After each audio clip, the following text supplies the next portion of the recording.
मेरे बच्चे मेरी ज़िद की वजह से दुखी थे। शादी के 6 महीने हो गए।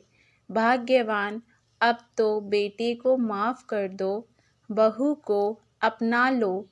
एक बार बहू को मौका तो दो, क्या पता वे हमारी पसंद से बेहतर हो।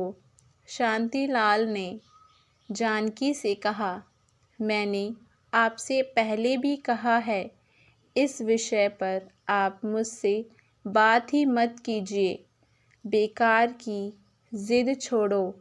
लोगों को और समाज की बातों में आकर हम अपने बच्चे की खुशी ना देखें।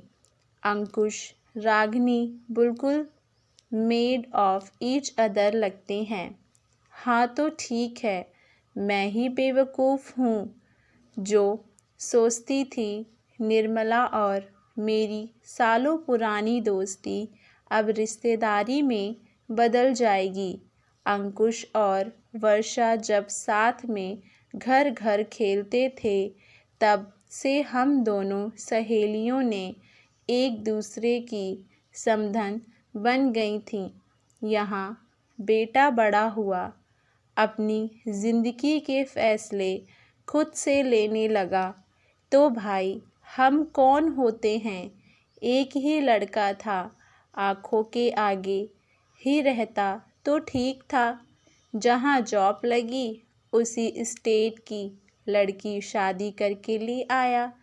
ना हमारी रीति रिवाज से वाकिफ़ है, ना खान पान से। यही वर्षा आती तो मुझे कुछ करना ही नहीं पड़ता। यही रोज़ की दिनचर्या थी। चलिए जानते हैं आखिर माजरा क्या है। दो दोस्त निर्मला और जानकी दोनों में इतना प्यार कि मायके के साथ ससुराल भी अगल बगल में थे। दोनों के बच्चे भी साथ बड़े हो रहे थे। दोनों सहेलियों के मन में ये अरमान था कि उनके बच्चों वर्षा और अंकुश की शादी हो जाए, दोस्ती रिश्तेदारी में बदल जाए। निर्मला को भी लगता वर्षा को जानकी जैसी सास मिल जाए, साथ ही बेटा आँखों के आगे रहे।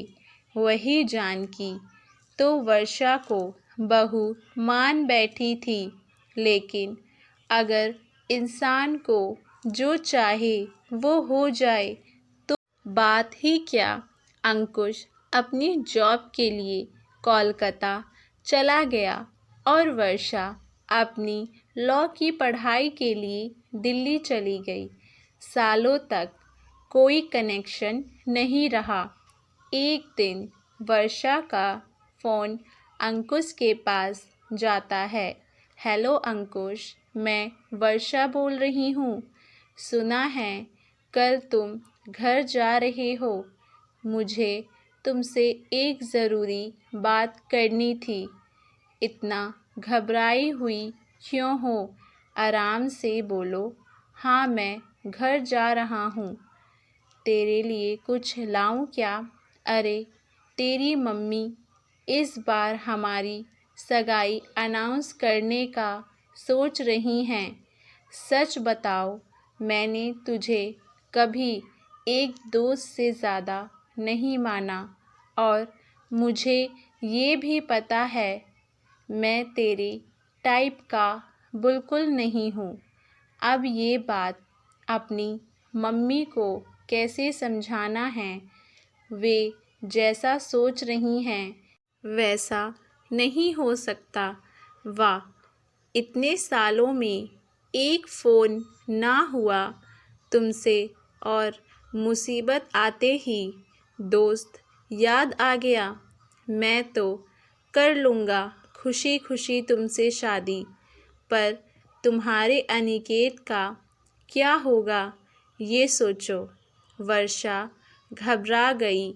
हाँ तो बेटा, तुम्हारी बड़ी बड़ी आँखों वाली सांवली सलोनी रागिनी का क्या होगा? वे सिर्फ कलीग नहीं है, तुम्हारी गर्लफ्रेंड भी है। कौन? रागिनी। अंकुश घबरा गया। फिर दोनों एक साथ हंसने लगे। एक दूसरे को कॉल करे ना करे, लेकिन आज भी एक दूसरे को सोशल मीडिया पर स्टॉक करना नहीं छोड़ा है। वर्षा अंकुश प्लानिंग करने लगे। वर्षा जानती थी उसके माता पिता पुराने विचारों वाले हैं। वे अनिकेत को आसानी से नहीं अपनाएंगे, लेकिन अंकुश लड़का है। वे माता पिता के अगेंस्ट जाकर शादी कर सकता है। यही सोच दोनों अपने अपने घर आ गए। अब एक बार तो दोनों घरों में हिरोशिमा और नागासाकी की बमबारी जैसा हाल था। निर्मला ने अंकुश को कहानी का विलन मानकर वर्षा की शादी खुशी खुशी अनिकेत से कर दी, लेकिन जानकी आज भी वहीं की वहीं है। एक दिन पूजा करने के लिए जानकी बहू के साथ मंदिर पहुंची। बहू को मंदिर के बाहर खड़ा कर अंदर गई तो निर्मला और वर्षा साथ में शिवलिंग पर जल चढ़ा रहे थे। जानकी निर्मला से नजरें चुरा रही थी। चुपचाप वहां से जाने लगी, पर वर्षा ने देखा, हाथ पकड़ लिया। आंटी, क्या आपकी बहू नहीं बनी तो आपका मेरे लिए प्यार कम हो गया क्या? मुझे पहले की तरह गले लगाकर आशीर्वाद नहीं देंगी? वर्षा ने अपनी माँ का हाथ खींचकर जानकी से जबरदस्ती गले मिलवाया। आप दोनों के बीच आपकी खुशी के लिए आपस में शादी कर लेते तो कभी खुश नहीं रह पाते। आज दोनों अपनी पसंद से शादी कर जिंदगी में बहुत खुश हैं, आगे बढ़ चुके हैं। फिर आपको क्या परेशानी है? रागिनी ने तो काला जादू कर मेरे अंकुश को फंसाया है। नहीं तो जो लड़का कपड़े तक माँ के पसंद से पूछकर पहनता था, आज वे जीवन साथी अपनी पसंद का ले आया। जानकी की बातों और रूखे व्यवहार से वर्षा को समझ आ गया कि जानकी ने बहू को आज तक नहीं स्वीकारा है। उसने बाहर आकर देखा तो रागिनी खड़ी थी। ये क्या जानकी बहू को यूं दूर दूर रखोगी तो वे कैसे तुम्हारे रीति रिवाज पूजा पाठ सीख पाएगी? अंदर उसे पूजा के लिए आना चाहिए। भगवान भक्तों की जाति नहीं, सिर्फ भक्ति देखता है। निर्मला ने जानकी को डांटते हुए कहा।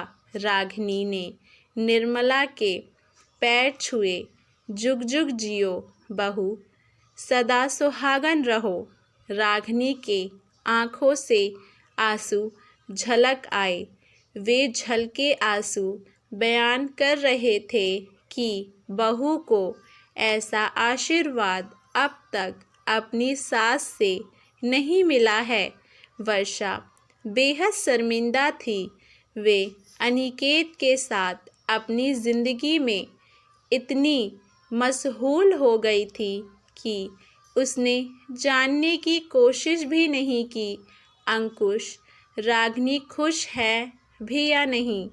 वर्षा ने अंकुश और रागिनी के साथ एक मीटिंग फिक्स करी। अंकुश, तुम्हें शादी होने तक सिर्फ चुप रहना था। उसके बाद तुम्हें जानकी आंटी को मेरी सच्चाई बता देनी चाहिए थी कि वर्षा भी किसी और से प्यार करती थी। मेरी माँ सब जानती है और अब मेरी खुशी में खुश है। तुम्हें माँ को समझाना चाहिए था। तुम्हारे चुप रहने की वजह क्या थी? अरे वर्षा, कोई कुछ समझना चाहता हो तो उसे समझाया जाता है। माँ तो कुछ सुनने को तैयार ही नहीं। उनको रागिनी से कोई एक दिक्कत हो तो बताओ। पहले उसकी जाति, फिर उसका सांवला रंग, पता नहीं कितनी कमियां दिखाती हैं। एक पापा हैं जो इसे सास ससुर दोनों का प्यार देते हैं। बाकी माँ तो दिल दुखाने में कोई कसर नहीं छोड़ती।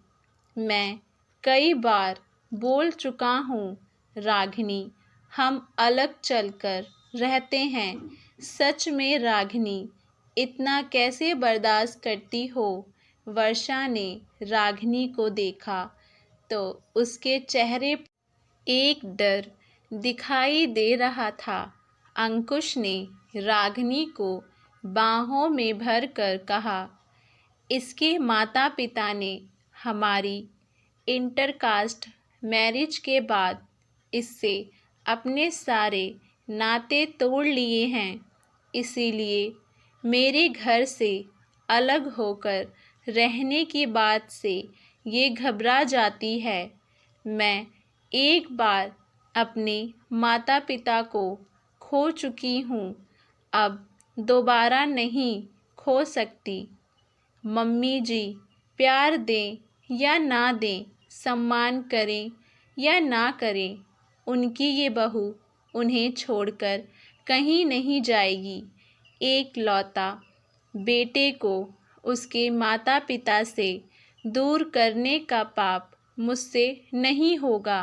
पापा जी और अंकुश का प्यार मुझे हौसला देता है। वे अंकुश, आज तो मुझे तेरी पसंद पर नाज हो रहा है। तेरी घरवाली के हौसले की दाद देनी होगी। इतनी अच्छी तो मैं भी नहीं हूँ, लेकिन ये बात जानकी आंटी को समझ आनी ज़्यादा ज़रूरी है। अंकुश, तू अपनी दोस्ती निभा चुका है, अब मेरी बारी है। तुम दोनों घर जाओ। रागिनी, तुम्हारी सास को ठीक करना है, मेरी जिम्मेदारी है। कुछ दिन बाद जानकी मंदिर के बाहर बैठे भिखारियों को प्रसाद बांट रही थीं। वर्षा पहुंच गई। आंटी जी, आप क्या कर रही हैं? आप इन्हें दान देकर भीख मांगने की प्रवृत्ति को बढ़ावा दे रही हैं। कितने भिखारी तो आपकी जाति के भी नहीं हैं। ऐसे दान पुण्य का क्या फ़ायदा? वर्षा, तुझे क्या हो गया है? क्यों यहाँ किसी नीयत से बैठा है? हमें क्या, हमारा मन साफ है, हमारी भावना अच्छी है, फिर जाति से क्या फ़र्क पड़ता है? हम तो भला ही कर रहे हैं। आंटी जी, आपका दयालु मन रहा कि भिखारियों के लिए इतना सोचता है, फिर घर के एक सदस्य के प्रति ऐसा व्यवहार क्या उचित है? रागिनी का अच्छाई और अच्छी भावना आपको क्यों नहीं दिखाई देती? क्यों उसे अपनाने में उसका रंग और जाति आड़े आ जाती है? अनिकेत के साथ मेरे विवाह में रागिनी का कोई हाथ नहीं। मैंने अंकुश को हमारे रिश्ते के लिए साफ मना कर दिया था।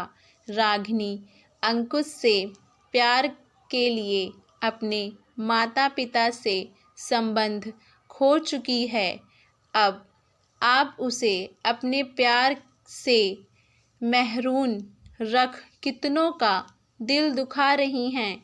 वर्षा ये सब बोल अनिकेत की बाइक के पीछे चिपक कर बैठ चली गई। जानकी सोचने लगी, ये लड़की जिंदगी में आगे बढ़ गई है और मैं आज भी वहीं के वहीं खड़ी हूँ।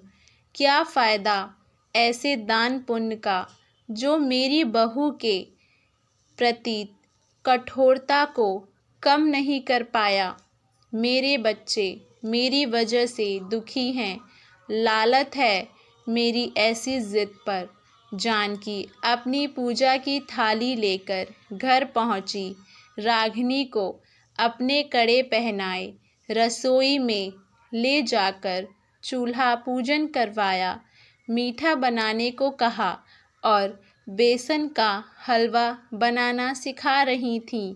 पापा जी, ये मेरी माँ नहीं, या तो इसके साथ जो रसोई में खड़ी है वे मेरी बीवी नहीं। अंकुश ने आंखें मसलते हुए कहा, चश्मा साफ कर लो बेटा। मुझे तो एक मेरी बीवी और दूसरी मेरी बहू लग रही है। अंकुश बोला, लगता है वर्षा ने अपनी दोस्ती निभा दी।